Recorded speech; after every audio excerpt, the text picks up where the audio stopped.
guys, Layla here and welcome back to my channel. So today I'm doing another art challenge where I'm going to be using all my Copics.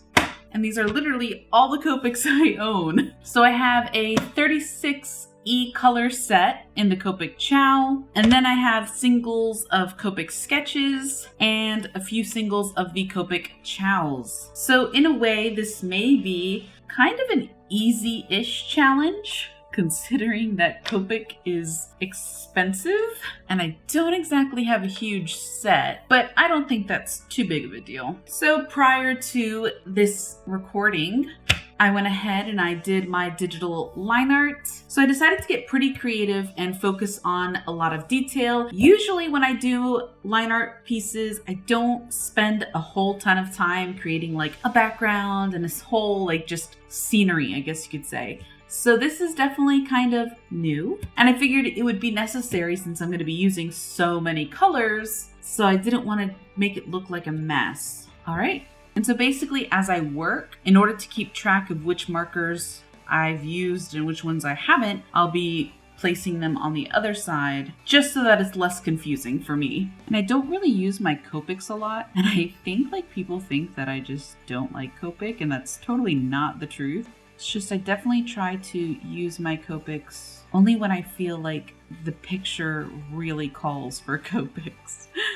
Otherwise, I try not to waste them because I've already replaced quite a few of them. And by replace, I mean that I've bought an entirely new marker of the same color, which is just kind of like awful of me because I'm always talking about how Copics are amazing and they have refills, and because they have refills, that's one of the aspects that makes them amazing. And here I am like just repurchasing the same color marker. Oh man. Only because various ink is quite expensive as well. So I'm going in with a pretty strong pink on some of her features just to give her kind of a slightly unnatural kind of look because she is a fairy. So I'm kind of focusing also on her extremities, like the tips of her ear, the tips of her fingers. And as I color in these like super fine details, I kind of wish that I'd gone to like Office Max or something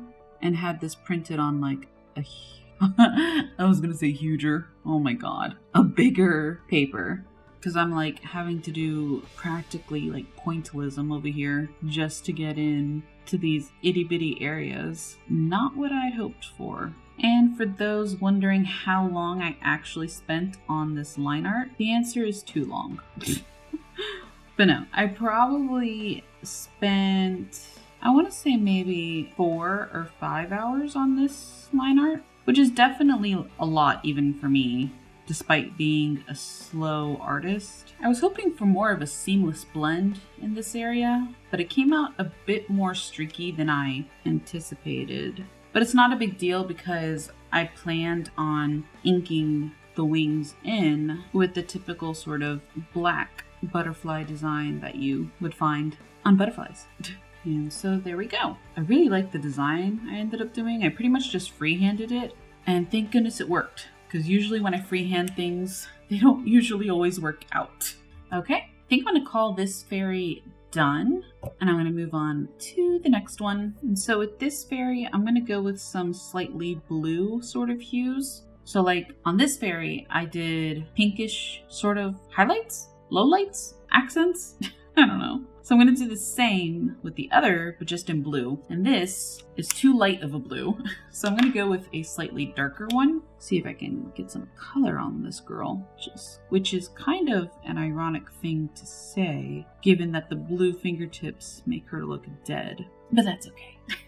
Okay, so I went with blue lips, and I think I'm going to go with green eyes. Such a struggle getting all these details that are so small. Okay, not too bad. Now to do the itty bitty pupil. Okay, so I messed up the pupil as expected. So I had to line the upper area of her eye with this really dark green color to kind of like even it out because she was looking a little cross-eyed. All right, and then I'm gonna do blue hair. And then with the Blue Fairy's outfit, I'm going with a more green look instead of a rosy or flowery look, I guess you could say. Because I'm kind of feeling like she made her top out of perhaps grass, and then her skirt out of some sort of yellow flower petals.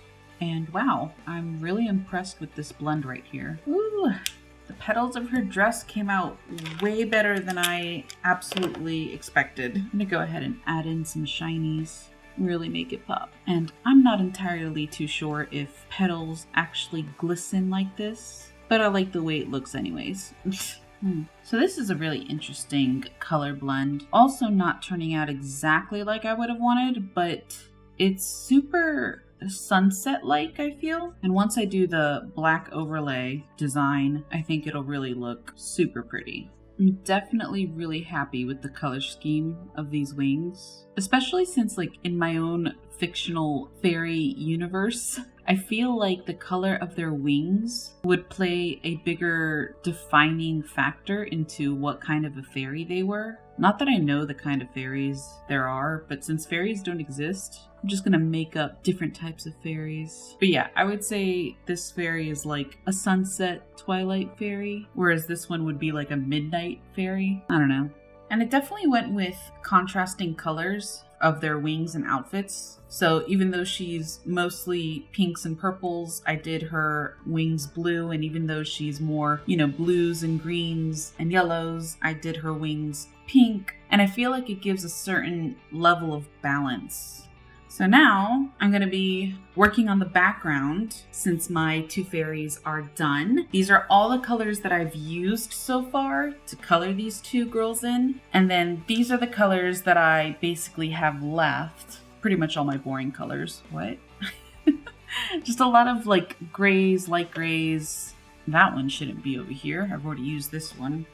But yeah, and a few reds, teals, more grays. So yeah, and as I've said before, y'all know I'm not crazy about backgrounds. And I shouldn't, you know what? No, it's not that I'm not crazy about backgrounds. It's just I haven't put the level of practice that I should put into it. So backgrounds, of course, have become just a weakness of mine. And so I just don't think it's correct of me to say I hate backgrounds, because I love backgrounds. Some of my favorite artists are landscape artists, Bob Ross and Thomas Kincaid. And so my goal one day is to be that artist who combines character designs with elaborate backgrounds. I also came across an artist recently on YouTube, Chris Hong, and I just felt all kinds of inspiration from her art. She was amazing. She works mostly with watercolor and gouache, and she just had the perfect balance of character design and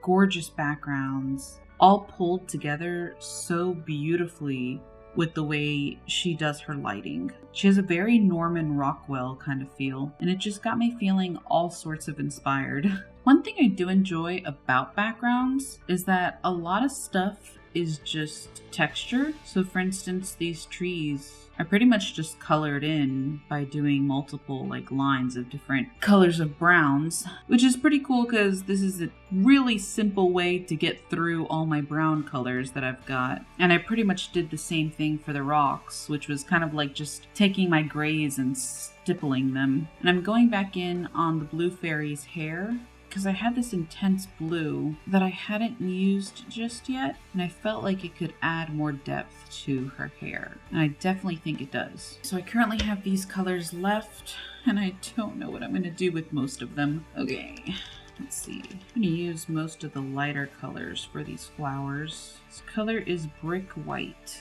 That's literally its color name, and it's basically just a warm gray. I don't know. I think some of the colors in Copic can be a little ridiculous. Would you really need Brick White? All right, down to 8 colors. I don't know. What should I do with this color? I'm gonna do more splotches on the rocks. Okay. I used my turquoise colors. So I've got 6 colors left, 2 of which are these ridiculously vibrant reds. Oops. This is tough. I don't know where to put this red. I'm gonna put it in her wings. Ooh, doesn't look that bad. Okay. Doing the same with this sort of red.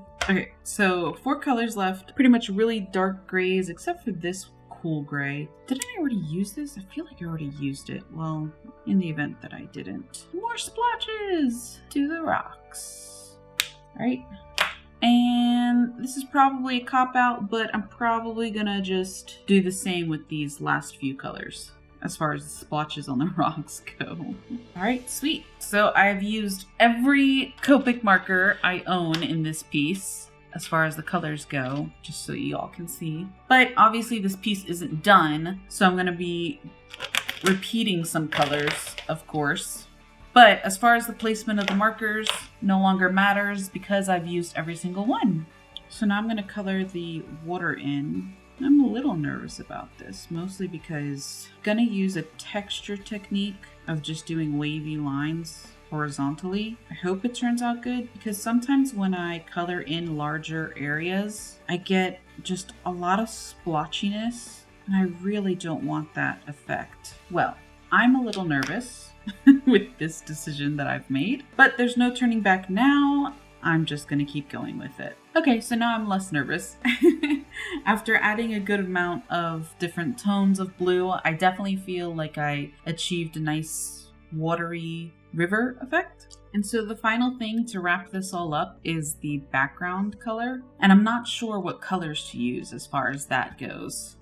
And this is why thumbnails are good, so that when it comes to colors, you have sort of a set idea of what your final piece is going to look like. But I didn't make thumbnails for this, so I'm kind of winging it. I want to use blue, but there's so much blue with the water, I feel like it would just be overkill. Okay, I think I'm going to do a green with a transition to yellow the further I go up.